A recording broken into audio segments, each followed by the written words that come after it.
Well, let's continue this conversation with three members of Parliament. Let's go back to the foyer of the House of Commons tonight, where you'll see James Bezan. He's the Parliamentary Secretary to the Minister of Defence. Jack Harris is the Defence Critic for the official opposition NDP. And Joyce Murray is the Defence Critic for the Liberal Party. Good to see you all again. Yeah, good to be here. Thanks for being with me.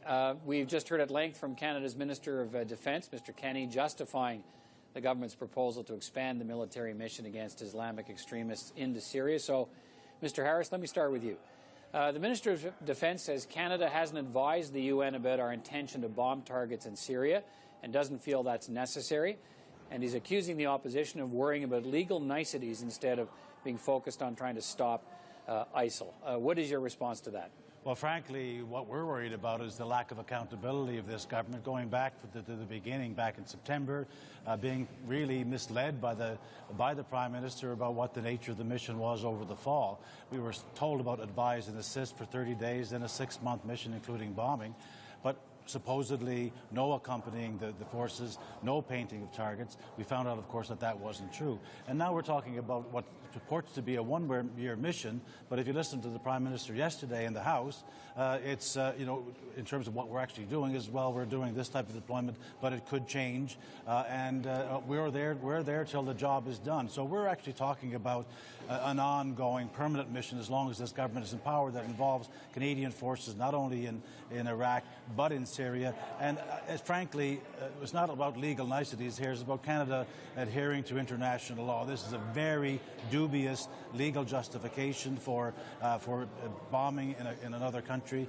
The Americans have advanced that as a proposition. Okay. A number of other countries have said, no, we don't go along with that. We don't think that's correct. That's why we're not doing it. Those other countries, by the way, include France, the UK, Denmark, and Australia. That's correct. Joyce Murray, what's your response to the argument that Canada is justified legally, this is the Minister in the government's position, under Article 51 of the UN Charter, in bombing targets in Syria without the permission of the Syrian government? Well, I think the government has so far failed to make that case, and it's certainly the Prime Minister didn't help his case when he said dismissive things about the legal responsibility Canada has.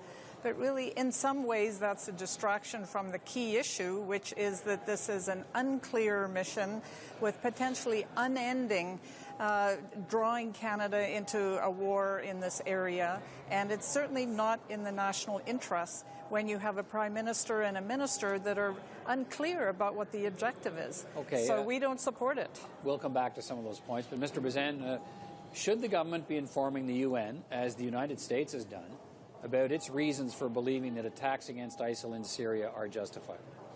We haven't even passed the motion in the House yet. So once the motion is passed, then we'll look at what the legal ramifications are underneath the UN Charter, Article 51, which is the collective right to self-defense. But wouldn't it be important to do that when you put the motion, to be able to tell Parliament, we've gone to the UN to tell them this is our intention, and now we're asking you to back I think that's putting the cart before the horse. I think you want to make sure you have, we requested parliamentary approval of this and to have a fulsome debate, which we're going to start tomorrow.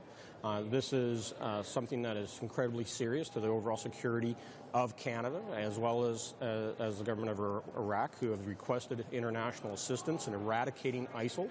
As we already said, you can't get at ISIL completely when they're hiding in a safe haven in the unlawful area that they occupy right now in Syria. It's completely, there's no law there.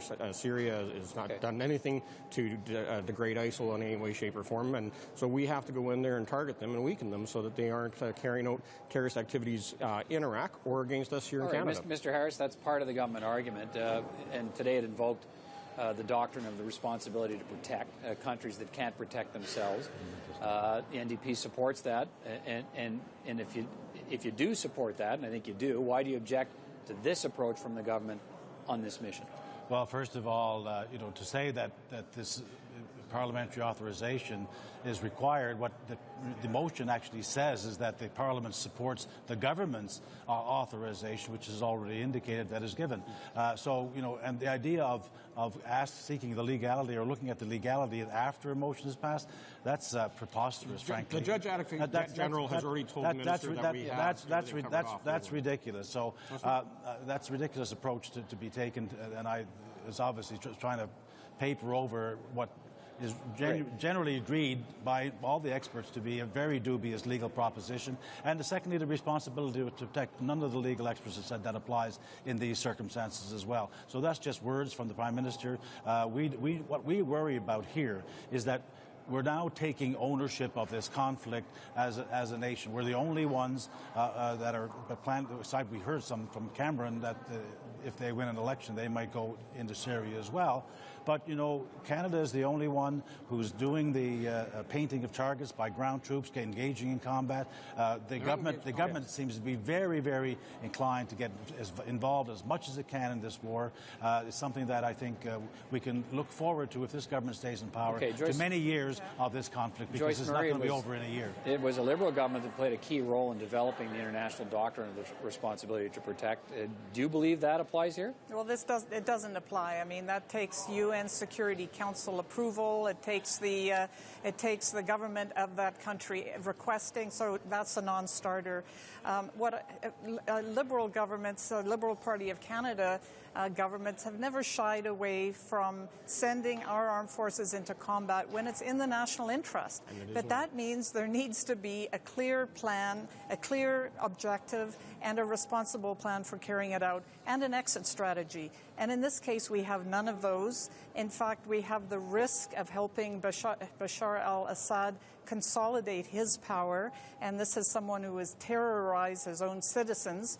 And there is no exit strategy. But does attacking ISIL in Syria mean Canada is on the side of Bashar al-Assad?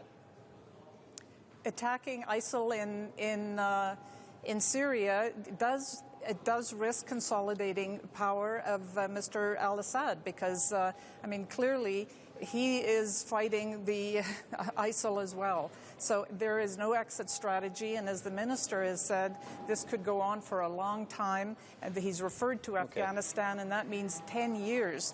So this does nothing also to help what is a real instability in the area, and that is the growing humanitarian crisis that is costing countries like Lebanon and Jordan potentially their stability in the region. Okay, so let me raise that with Mr. Bezan. There are calls from a number of different quarters here that Canada should be stepping up its humanitarian aid to the region. What about that? Has the government got plans to provide more funding? Yeah, let me first point out to Joyce, and just a reminder that when the Liberals sent our troops into Afghanistan, there was no exit strategy, there was no objectives in place, and they sent them with the wrong kit.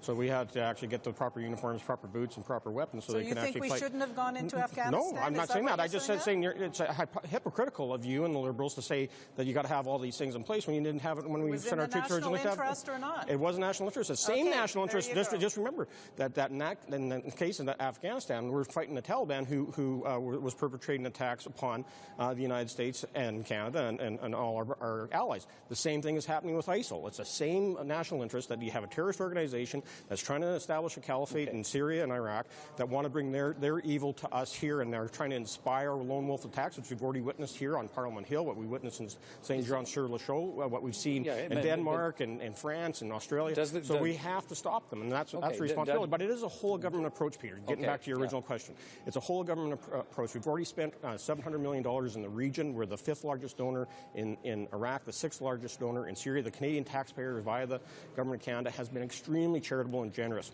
and we'll continue to support that. And that's what the Prime Minister said yesterday, that we're in this for the long haul, knowing that there is going to be a rebuilding process that's required after this war, and we will be there to support on international development in Iraq and Syria and help those that have been displaced. And then you talked about responsibility to protect. And here you have the NDP and Liberals that love to talk about ending genocides, but then when we have an organization like ISIL committing genocide in the region, they don't want to do anything. Okay, Mr. Harris, let me have you weigh in on that. And if not the mission that's going to be before Parliament and the debate begins tomorrow, what should Canada be doing instead?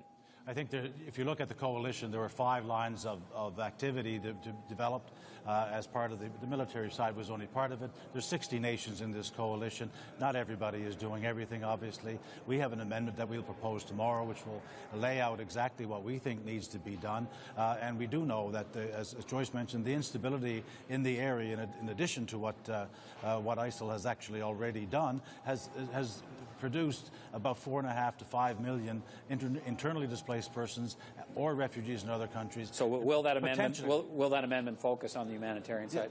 The humanitarian side, the de-radicalization side, the counter-radicalization, other things that we're not even doing ourselves in our own country. But, you know, slipping around from responsibility to protect to collective defense to they're on pretty shaky ground on the legal side, and the UN is not involved here. So, you know, we have a lot of concern about where Canada is going on this, Joyce, and what we're getting ourselves Joyce into. Marie, let me finish with you. What should Canada be doing instead? Well, Canada should be doing more training of Iraqi troops so that they can protect their own people and their territory, and they can fight effectively against ISIS. The parliamentary secretary's comment that we're for doing nothing is one of those kind of schoolyard bullying tactics, frankly, that is beneath a government of the country of Canada. So we have been clear since the beginning that we do support non-combat military activities like training, and we think that there should be a much more robust and comprehensive humanitarian effort on the part of a number of countries, and Canada should really step up on that level to help stabilize the area. Okay, thank you all. It's a story we'll continue to follow, but I appreciate the time of all three of you this evening. Thank you. Thank you. Peter. Thank you, Peter.